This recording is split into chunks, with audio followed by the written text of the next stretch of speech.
الله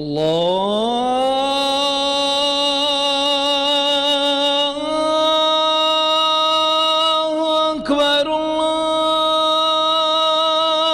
الله أكبر.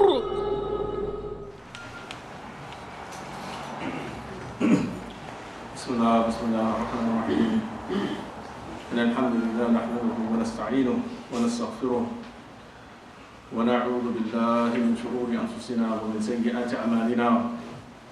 من يهده الله فلا مضل له ومن يضلل فلا هادي له. وأشهد أن لا إله إلا الله وحده لا شريك له وأشهد أن محمدا عبده ورسوله أرسله الله بالحق بشيرا ونذيرا وداعنا إلى الله بإذنه وسراجا منيرا. اللهم صل وسلم وبارك على سيدنا محمد وعلى آل سيدنا محمد صلاة وسلاما دائمين متلازمين إلى يوم الدين. أما بعد. All praise is due to Allah subhanahu wa ta'ala. We seek His assistance, His guidance and forgiveness. And we take refuge with Him from the evil within our souls and from the consequence of our misdeeds. Whoever Allah subhanahu wa ta'ala gives guidance to, none can mislead, and whoever He misleads, none can guide. I bear witness, there's nothing and no one worthy of worship besides Allah. He alone has no partners. And I bear witness that Muhammad, the son of Abdullah, sallallahu alayhi wa sallam, is His slave, servant, and messenger. We ask Allah subhanahu wa ta'ala to extend to him our salutations and to grant him peace, just as we ask Him to grant peace to His family members, companions, and all of those who follow in goodness and goodwill, and to the meeting and reckoning with Allah subhanahu wa ta'ala. Neither the Quran nor the Sunnah has any explicit prohibition against the portrayal of the prophets in any type of art. That being the case, there are or do exist prohibitions against the whole idea of image making in a general sense. And the scholars differ about the extent of that prohibition beyond the prohibition or the general agreement that it is impermissible for one to make a statue of a thing which has a soul. So that is things besides plants and trees and things like that. So anything which is considered to be an ensouled being, then there is a general prohibition against making a complete statue of that particular type of entity that Allah subhanahu wa ta'ala has created. Beyond that, there's a lot of disagreement that some with regard to paintings and engravings and things like that. And generally, historically, Muslims have been very conservative, similar to what was the case with regard to the Jews. That in the Jewish literature, we know, in particular in the Old Testament, or in particular in the book in Exodus, in speaking about what we know to be the 10 Commandments, we find the following by way of translation. Thou shalt not make unto thee, meaning you, any graven image or any likeness of anything that is in heaven above, or that is in the earth beneath, or that is in the water under the earth. Thou shalt not bow down thyself to them, nor serve them. For I, the Lord thy God, am a jealous God, visiting the iniquity of the fathers upon the children, until the third and fourth generation of them that hate me. And so that particular verse from the 10 Commandments, that we find that amongst Jews, of course, this is a clear prohibition against imagery or iconography. And Muslims historically have also been very conservative in this particular regard. So when we look at the expressions of art in the Islamic tradition, we find that it is expressed mainly in the type of buildings we make, and the calligraphy of letters, and not with regard to actual pictures or paintings or statues and things like that. That I'm amongst those people who, of course, living in the modern age, when you start to come across fatwas about the issue of photography and film making, that we find some very conservative scholars amongst us as well who would say that regardless of who it may be, that photographs are haram, films are haram, or people to watch films with people in them are haram. That's the ultra-conservative as well, that we consider them today ultra-conservative. And so that is a general context that we can sort of think about when we reflect upon the controversy or confusion that exists amongst Muslims right now, or some Muslims right now, with regard to this new movie that's come out about the Prophet Nuh alayhi salam, Noah, right? Because we know there's some fatwas that say that, okay, that Muslims shouldn't watch it. And Muslims, it's haram for Muslim countries to allow it to be shown in their countries, right? That is a fatwa that's been given. And on the other hand, we have some Muslims say, what's wrong with these people? What's the big deal? And it's just a movie, right? And so when we look deeper at those who are against it, they would say, okay, well, it's a problem with the imagery, and in particular when the imagery relates to a prophet. And so one level of fear is, well, if you portray this individual or in this film, right, there used to be an old thing that people used to hear when I was coming up, that you don't want to do that because people might start to worship the Prophet, alayhi salatu wasalam. Right, that was an old sort of teaching or thing that I grew up on, that this is what a lot of Muslims would say. Because similar to how Christians, they worship Jesus, then there's a fear that Muslims might worship the Prophet, alayhi salatu wasalam. On the other hand, another part of the argument would be that, okay, the prophets are of a certain dignified nature and status, and so when we have an individual portraying a prophet, then that in itself puts us at risk in demeaning the prophet, because that same actor may act in a different movie, and for instance, he's a drug abuser or a womanizer or something like that, and then we start to think that, or associate those things with those particular people. Inshallah, brothers perhaps try to tighten up a little bit, make a little bit more room for the sisters in the back.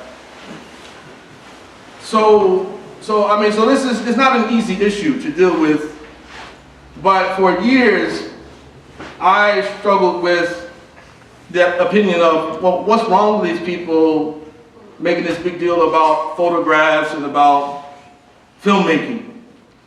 But it took for me to start to study certain types of reading, a certain genre of scholarly work. And that is to say that it's important for Muslims in our lives that we ever hope to grow, that we keep a connection with the Quran, that we constantly search for deeper understanding, because what the Quran teaches us is that ultimate truth, that the fulfillment of the light of Allah subhanahu wa ta'ala is a process, that it is something that all of us reach that ultimate truth through a graduated process, that Allahu waliyyu ladina amanu yukhrijuhum min adh-dhulumati ila an-nur, that He is the friend of those who believe. He brings them out of darknesses into the light. That is to say that even after being a Muslim, that because of our misdeeds, among other things, that we can still be in certain degrees of darkness, right? And it's a process, and so this is why it's important to have a connection with the learning community, to have a connection with that scholarly community as well, because especially for those people who have been involved with an effort to try to reform themselves, trying to better themselves, because that experience gives us a type of awareness that those who don't have that experience typically don't have. And so you can learn from the wisdom of those type of people. So when I start to read different types of literature, and so at this moment that, okay, well, what's the big deal? Just a photograph. But then when I start to read things related to ethnic studies, and in one genre of work related to, we call liberation theology, and then study the concept in particular, just by way of example, the concept of white supremacy, that I had a different view, developed a different view about this.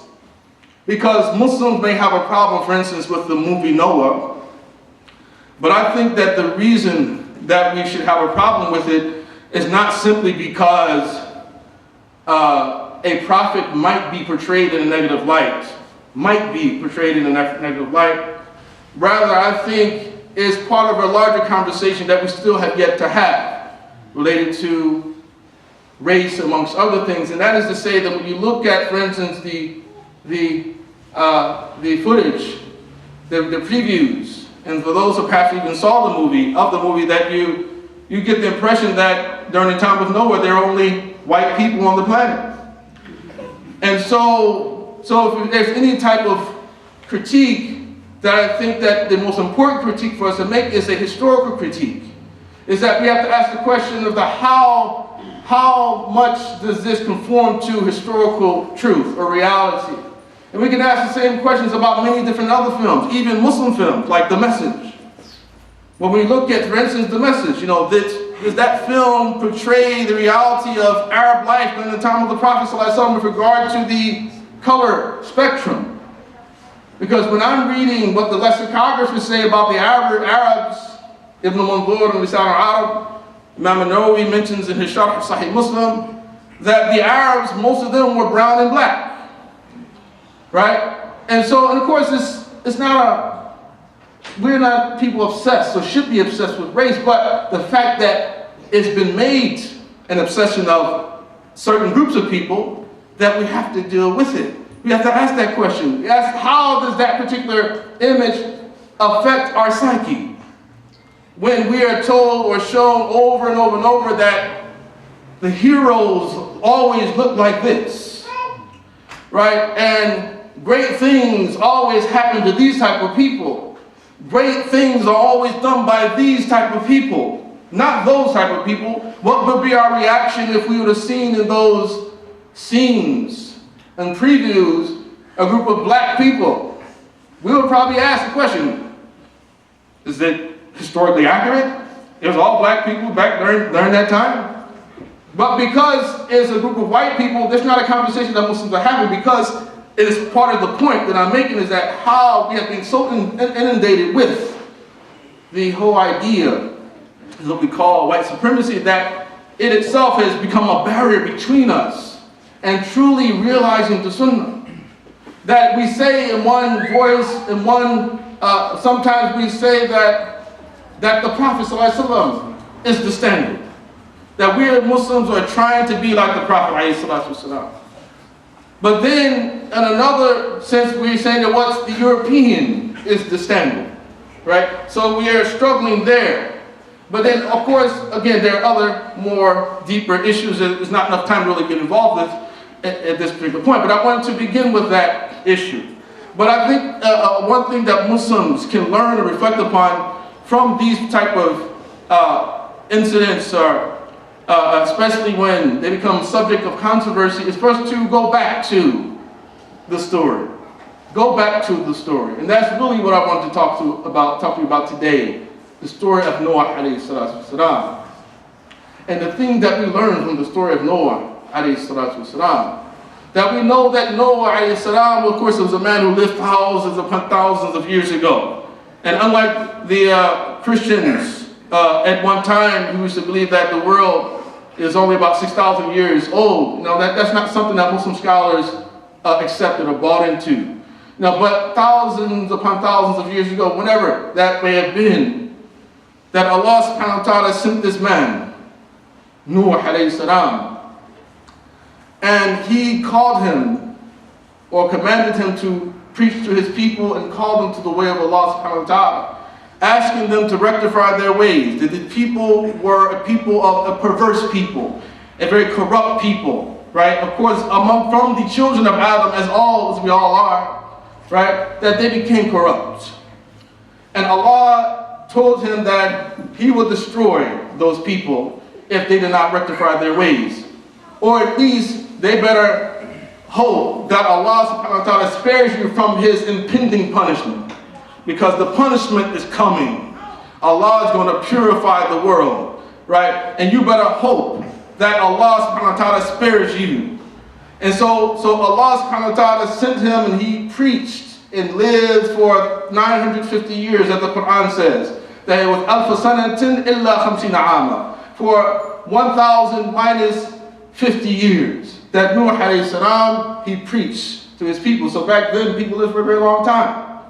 We believe that. We should, as Muslims, because the Quran teaches us that. It's from Allah subhanahu wa ta'ala. So 1,000 years, 950 years, he's preaching to his people. And after all that time, وَمَا آمَنَ مَعَهُ إِلَّا قَلِيلٌ, and only a small portion of people, only a few people, they believed with him.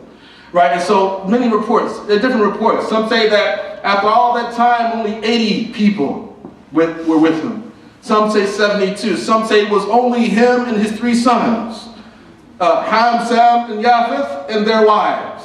And also his son's wife, Yam, who actually was amongst those who perished. He was one of the people who didn't believe his father.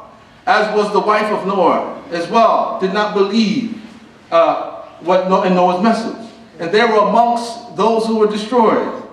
In one particular portrayal of this conversation between Noah and his son in the Quran, Allah subhanahu wa ta'ala has it that Noah is calling his son, "Oh son, come with us. Allah subhanahu wa ta'ala will spare you." And it says, قَالَ سَآوِي إِلَى جَبَلِ يَعْصِمُنِي مِنَ الْمَاءِ, said, no, I'm going to take refuge on that mountaintop over there. It'll protect me from the water. And then Noah responds to him, قَالَ لَا عَاصِمَ الْيَوْمَ مِنْ أَمْرِ اللَّهِ إِلَّا مَنْ رَحِمَ, said that today there's no one to spare. There's no protection from the command of Allah today, except for those he has shown mercy to. فَحَالَ بَيْنَهُمَا الْمَوْجُ فَكَانَ مِنَ الْمُغْرَقِينَ, and then at that moment, as he's speaking to his son, a wave comes between them, and he is left among those who drown. So the Quran teaches us this, that Noah alayhi salam in the Quran is a very important prophet. He is one of 5 who are called, referred to as ulul azm, the possessors of firm resolve. That he mentions amongst them Muhammad sallallahu alaihi wasallam, Ibrahim, and Musa, Isa, alayhi wasalam, all of them who are those of firm resolve, and others were not amongst that group. And so Nuh is mentioned very prominently in the Quran because of this. There's an entire surah in the Quran called Surah Nuh, which is dedicated to Noah alayhi wasalam and his people. And so Noah, he preaches. Few people, they believe with him, the rest of them are destroyed. Allah subhanahu wa ta'ala covers the earth with water. After Noah is saved in the ark, he builds this ark. People and animals and different species of plant and insects, and at least, according to some interpretations, add these things, that they're spared, right? And then after this, a new generation is born. They're purified. In Surah Nuh, Allah subhanahu wa ta'ala, He begins, إِنَّا أَرْسَلْنَا نُوحًا إِلَىٰ قَوْمِهِ أَنْ أَنذِرْ قَوْمَكَ مِنْ قَبْلِ أَنْ يَأْتِيَكُمْ عَذَابٌ أَلِيمٌ. Indeed, we have sent Noah. We have sent him to his people, saying to them that إِنَّا أَرْسَلْنَا نُوحًا إِلَىٰ قَوْمِهِ أَنْ أَنذِرْ قَوْمَكَ, warn your people before, we said to Noah, warn your people before a painful punishment comes to them. قَالَ يَا قَوْمِ إِنِّي لَكُمْ نَذِيرٌ مُبِينٌ أَنِ اعْبُدُوا اللَّهَ وَاتَّقُوهُ وَأَطِيعُونَ. He said, O my people, I am to you a clear and open manifest warner. And I call you to worship Allah, to be on guard against His punishment, and to obey Him. يَغْفِرْ لَكُم مِّن ذُنُوبِكُمْ وَيَأْخِرْكُمْ إِلَىٰ أَجَلٍ مُّسَمًّى. If you do so, He will forgive you of your sins. And He will delay, right? He will delay or extend your lives until a later time. Right? يَأْخِرْكُمْ إِلَىٰ أَجَلٍ مُّسَمًّى إِنَّ أَجَلَ اللَّهِ إِذَا جَاءَ لَا يُؤَخَّرُ. Because when the deadline of God comes, there's no extension. لَوْ كُنْتُمْ تَعْلَمُونَ, if you truly know. And then Noah then turns, of course, after this time, turns to his Lord in the surah. قال نوح ربي إني دعوت قومي ليلا ونهارا فلم يزدهم دعائي إلا فرارا. Oh my Lord, I've called upon my people by night and by day, but has only increased them in flight from me. وإني كلما دعوتهم لتغفر لهم جعلوا أصابعهم في آذانهم واستغشوا ثيابهم وأصروا واستكبروا استكبارا. That, and I call them, every time I come to them, calling them, asking them to come to you for forgiveness. That they placed their ears, their fingers in their ears, and they drew their clothing over their faces, over their heads, and they persisted upon their misdeeds out of arrogance and out of pride. And so here, Nuh, of course, is basically saying, Allah, I fulfilled my mission. That I've done everything you've asked me to do. I've talked to them by night or day. I've talked to them in public and in private. I have also called them to ask your forgiveness, but they refused to do so. And so then now the conversation changes to the people, and it says, "Ma lakum la tarjuna lillahi waqara." So, oh my people, why is it that you don't expect a sense of greatness from your Lord, a sense of greatness, a dignity from your Lord? وَقَدْ خَلَقَكُمْ أَطْوَارًا, when He is already creating you in phases. That, of course, Allah subhanahu created you from dirt, and He created you from a sperm drop, right? And it turned into a piece of blood, and then a clot, and then to a morsel of flesh, and then to the child. ثُمَّ يُخْرِجُكُمْ طِفْلًا, and then He brought you out of your mother's womb. ثُمَّ لِتَبْلُغُوا أَشُدَّكُمْ, and He left you to reach your utmost sort of age, or your advanced age, right? And then He returned you back to a decrepit state, and then back into the earth. At any rate, so He said, why would you not magnify God when He's done this for you? He's done all of this to you. مَا لَكُمْ لَا تَرْجُونَ لِلَّهِ وَقَارًا وَقَدْ خَلَقَكُمْ أَطْوَارًا أَلَمْ تَرَوْا كَيْفَ خَلَقَ اللَّهُ سَبْعَ سَمَاوَاتٍ طِبَاقًا. Have you not observed how Allah, He has created 7 heavens, layer upon layer? And so the people back then, of course not being believers, that for them, what this meant was not what we typically understand it to mean today when we talk about 7 heavens. For them, that those 7 heavens really was a reference to these 7 orbits of planets. Because what they knew of back during this time was, for instance, the orbit of the moon, and then that of Mercury and Venus and the sun, and they knew of Jupiter and Mars and Saturn, right? But they didn't know of Uranus or Pluto, of Neptune. They didn't know those things, because these planets were discovered 1700, 1800, 1900s. That's when they first discovered these planets. But the people in the past, that's what they understood. So basically, because these were people worshiping idols. They're worshiping idols, and He's going to mention that later in the surah. And so He said, if you worship those things, that I'll give you something more amazing to reflect upon. That He created you in phases. That have you not noticed that He created this universe as He did? سبع سماوات طباقا وجعل القمر فيهن نورا وَجَعَلَ الشَّمْسَ سِرَاجًا, and He made therein the moon as a light, and He made the sun a lamp in that place. وَاللَّهُ أَنْبَتَكُم مِّنَ الْأَرْضِ نَبَاتًا, and Allah, He bring you grow out of the earth as a plant. ثُمَّ يَعِيدُكُم فِيهَا, and then He will return you therein. وَيُخْرِجُكُمْ إِخْرَاجًا, and He will bring you out of it once again. Right, and so وَاللَّهُ جَعَلَ لَكُمُ الْأَرْضَ بِسَاطًا لِتَسْلُكُوا مِنْهَا سُبُلًا فِجَاجًا, and He goes on mentioning all these blessings upon blessing.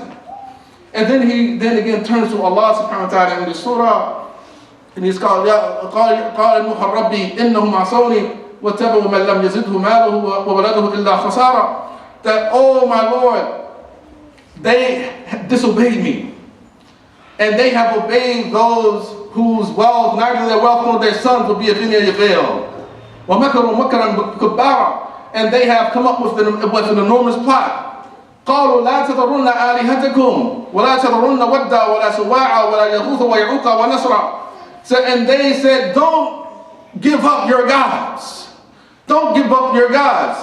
Don't give up وَدًّا وَلَا سُوَاعًا وَلَا يَغُوثَ وَيَعُوقَ وَنَسْرًا. These 5 gods, which were said to be these statues that were made of some very early sons of Adam who are pious, and people, they make these statues of them with the belief that, if we remember them and their piety, they will remind us to be pious as well. However, over the passage of time, those ideas were lost, and people started to actually worship those particular idols. And but then after all of this, Nuh now finally, after all of this time, he now makes the prayer. He makes the prayer, at least in the surah. قال نوح ربي لا تذر على الأرض من الكافرين ديارا. Said, oh Allah, do not leave a single rejecter of faith on the planet. إنك إن تذرهم يضلوا عبادك ولا يلدوا إلا فاجرا كفارا. Because if you leave them, they will lead your servants astray. They will lead your people astray, and they will only give birth to other wicked ingrates.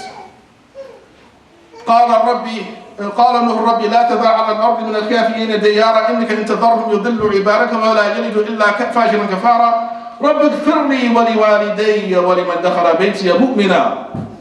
Then he finally says, oh Allah, forgive me and my parents.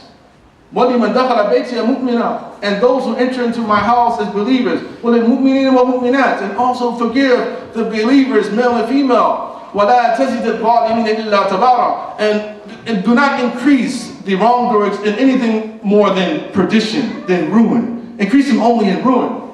So at any rate, one of the major lessons I think we take from this is that, one, that Iman is an extremely important thing in the lives of people. Faith in Allah subhanahu wa ta'ala. At least to Allah, that Iman does mean something. Though we are people who are attempting to develop a more universal type of language for Islam as Muslims, right? In this society we're living in, or any Western society where Muslims live, that we can't forget that Iman has a very special place with Allah subhanahu wa ta'ala. That you might be similar to others, but you're also special, right? Because of Iman. But we just hope that that seed of Iman grows within us, that it makes us people of morality, moral people, ethical people, right? That when it comes to dealing with society, of course, we find the areas where we agree and we unite on ethical type of ideas, and we work with one another to make a more ethical society. But another thing we learn about the sunnah of Allah subhanahu wa ta'ala is that there is a threshold with Allah, that is a threshold for disobedience. There's a threshold that regardless of how much you feel you're getting away with wickedness, that a day will come when Allah subhanahu wa ta'ala, He will call you back in death, but also He will destroy all of this. For our sake. He will destroy all this, and He's done it over and over and over.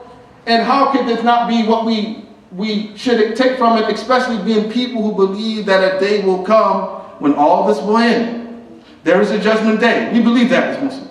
There is a judgment day, a day of recompense. We believe that there are signs of the end of the hour. Some may argue that they are already appearing, they're already seeing them, the major signs. No, but we believe those different things. That when we reflect upon Noah, that we should think about these things as well. Because at the end of the day, regardless of what you look like, right, and how much your psyche is affected by this or that thing, or what opinion you take about the movie, that at the end of the day, Allah subhanahu wa ta'ala is going to look at those deeds. And more importantly, He's going to look at your heart. He's going to look at your heart, right? So those are some of the lessons I think that we take from the story, that Nuh alayhi salam was a man of Allah subhanahu wa ta'ala, that he had great patience with his people, and he called to the way of Allah subhanahu wa ta'ala, asking them to ask Allah to forgive them, and hope that the Allah's punishment would be delayed. And we, similar to that, we should be like people of Noah. Where's the ark? I mean, where's our ark? We have to make our ark. Where is it? You see, and because we don't know when that will come, because Allah tells us that the punishment is definitely going to come, and we ask Allah subhanahu wa ta'ala to spare us and protect us if that happened during our lifetimes, when we have a suffer walk, what it can notice that as Muslims and Muslims. Listen. Listen. الحمد لله رب العالمين والصلاة والسلام على خاتم الأنبياء سيد المرسلين نبينا محمد وعلى آله وصحبه أجمعين. In closing, I just like to remind all of us that being people in the world and giving the blessing of life, as Allah subhanahu wa ta'ala says He's given to us, He's the creator of death and life. In order to show which of you is the best in conduct. And so being in this world, Allah subhanahu wa ta'ala expects from us a certain amount of effort. Not only personal effort, that is to say that I'm praying a whole lot, that I'm fasting a whole lot, and I'm giving a whole lot. Rather as well, our effort with our relationships too. Because we call fiqh or Islamic jurisprudence, we usually speak about it in two different regards. In regard to our ritualistic actions or duties, and then we have our interpersonal and social interactions. Mu'amalat, ibadat, mu'amalat. And mu'amalat is the majority of our time is spent in dealing with people. How do we reconnect one another? How do we rediscover that we are truly family? How do we convince one another that each of us deeply believes that? Because as Muslims, we believe we come from Adam wa Hawa. We believe that. Right? And that being the case, I mean all of us are family. All of us are family. That we have a single origin. However, when we interact with one another, if we're interacting with one another in such a way that it seems as if we believe that we have different origins. What does it say about my Imam? إِنَّا خَلَقْنَاكُم مِّن ذَكَرٍ وَأُنْثَىٰ وَجَعَلْنَاكُمْ شُعُوبًا وَقَبَائِلَ لِتَعَارَفُوا. That we have created you from a male and female and make you into peoples and tribes so that you would know one another, recognize one another, acknowledge one another. Right? So praying and those things are all important, extremely important. And giving, charity is extremely important. Right? And Allah subhanahu wa ta'ala, He does not belittle any of that. A good word to an individual, a smile on a person's face, all those things are extremely important. Visiting people when they're sick is extremely important. Returning salam, right? Giving consideration to people's situation, their upbringing, their background, being compassionate, all those things are extremely important. And Allah subhanahu wa ta'ala reward for those things. We have to remember that. But ultimately you have to remember that it's only by the mercy of Allah subhanahu wa ta'ala that all of us go to Jannah. And don't put our reliance and our trust in the good deed. Because we don't know if it's truly a good deed until we meet the rewarder of those deeds anyway. Can you tell us about the haqq of those things? Did you truly do it for my sake or not? We are certain that the misdeeds we do are counted against us. Right? But we're not certain that the good deeds we do count for us. So we should be people trying to do a whole lot of good stuff. And hope there'd be like one sort of, deed, right? Even if it's something as simple as La ilaha illallah, sincerely from your heart. Inshallah, that one single day, hopefully the big thing that puts us over. But Allah doesn't, again, scorn the effort. That all of us make an effort, and hopefully Allah subhanahu wa ta'ala will look at that and elevate us and raise us in grace on the basis of that. So we ask Allah subhanahu wa ta'ala that He teach us the true lessons of the life of our Prophet Nuh alayhi salam, that He grant us sincerity, that He unite our hearts in true unity, that Allah, we ask you to make us understand and grant us the certainty of this teaching of us being one family. We ask you to send blessings, or give blessings to our mother and father Adam and Hawa, We ask you to bless our father Nuh alayhi salam. Oh Allah, we ask you to bless all the prophets. We ask you to protect us. We ask you to be with us and guide us on this path as we come closer to you, and protect us from the tribulations that may await us and avert them from us, inshallah. إن الله وملائكته يصلون على النبي يا أيها الذين آمنوا صلوا عليه وسلموا تسليما اللهم أعز الإسلام والمسلمين اللهم أعز الإسلام والمسلمين اللهم أعز الإسلام والمسلمين اللهم حبب إلينا الإيمان اللهم حبب إلينا الإيمان اللهم حبب إلينا الإيمان وزينه في قلوبنا وكره إلينا الكفر والفسوق والعصيان واجعلنا من الراشدين. ربنا تقبل منا إنك أنت السميع العليم وتب علينا إنك أنت التواب الرحيم. اللهم اغفر للمسلمين والمسلمات والمؤمنين والمؤمنات الأحياء منهم والأموات، واغفر لنا اللهم معهم بفضلك وإحسانك يا أرحم الراحمين. اللهم إنا نسألك الجنة وما يقرب إليها من قول وعمل، ونعوذ بك من النار وما يقرب إليها من قول وعمل. اللهم اغفر لنا ما قدمنا وما أخرنا وما أسررنا وما أعلنا وما أنت أعلم به منا. ربنا آتنا من لدنك رحمة وهيئ لنا من أمرنا رشدا. اللهم إنا نسألك من كل خير سأله منك محمد نبيك، ونعوذ بك من كل شر استعاذك منه محمد نبيك. اللهم اغفر لنا ما قدمنا وما أسررنا وما أعلنا وما أنت أعلم به منا.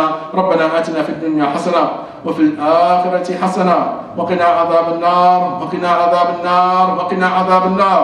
وصل اللهم وسلم وبارك على سيدنا محمد وعلى آله وأصحابه الأخيار وسلم تسليما كثيرا. وسبحان ربك رب العزة عما يصفون وسلام على المرسلين والحمد لله رب العالمين. وأقم الصلاة. الله أكبر الله أكبر. أشهد أن لا إله إلا الله.